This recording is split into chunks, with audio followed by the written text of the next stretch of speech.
శనిదేవుడు కర్మఫలదాతగా న్యాయాధిపతిగా పూజించబడతాడు.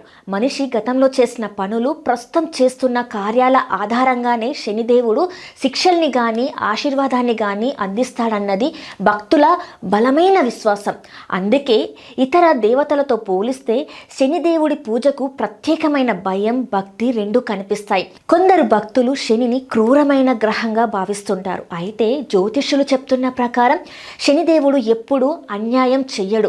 ఆయన కేవలం మన కర్మలకు తగిన ఫలితాలను మాత్రమే ఇస్తాడు. జ్యోతిషి చెంపక్ శర్మ అభిప్రాయం ప్రకారం ఎవరి జాతకంలో శని దశ లేదా శని అంతర్దశ నడుస్తుందో వారి జీవితంలో అనేక అవరోధాలు, కష్టాలు ఎదురయ్యే అవకాశాలు ఉంటాయి.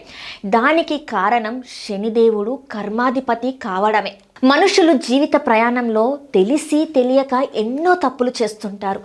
ఆ తప్పులకు వెంటనే పరిష్కారం దొరకకపోవచ్చు. అలాంటి సందర్భాల్లో శనిదేవుణ్ణి భక్తి శ్రద్ధలతో ఆరాధిస్తే ఆయన కరుణ చూపించి కష్టాల తీవ్రతను తగ్గిస్తాడని నమ్మకం. శనిదేవుడి ప్రత్యేక అనుగ్రహం పొందాలంటే శనివారాల్లో ఆయన ముందు ఆవు నూనె లేదా నువ్వుల నూనెతో దీపం వెలిగించాలి. ఆ దీపంలో కొద్దిగా లవంగాలు వేస్తే శనిదేవుడు విశేషంగా ప్రసన్నమవుతాడని విశ్వాసం. ఇదే విధంగా దీపారాధన చేయడం వల్ల శనిదోషం తగ్గుతుందని భక్తులు చెప్తుంటారు.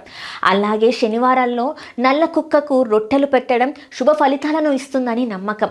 ఈ దాన ధర్మాల వల్ల శనిదోషం కూడా విముక్తి లభించడమే కాకుండా పాత అప్పులు, ఆర్థిక ఇబ్బందులు తగ్గుతాయి. శనిదేవుడి కృప పొందడానికి హనుమంతుణ్ణి ఆరాధన ఎంతో ముఖ్యమైనదని పురాణాల ప్రకారం శనిదేవుడు హనుమంతుడికి భక్తుడు.